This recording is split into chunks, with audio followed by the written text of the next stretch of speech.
Back to the many video guys and my YouTube channel guys. Today when we are going to talk about guys how can we off guys reading mode setting in our Poco phone.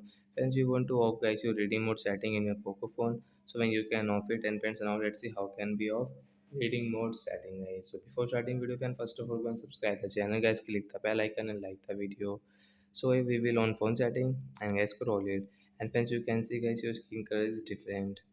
So guys, you will have to click on guys your display setting guys, tap on display setting guys and scroll it. Friends, you can see your reading mode setting guys, tap here. Friends, you can see reading mode setting. Guys, you want to off, so you can off from this right side option, tap here and get the setting will off. Guys, you can see screen color will normal. So like that guys, we can turn off our reading mode setting.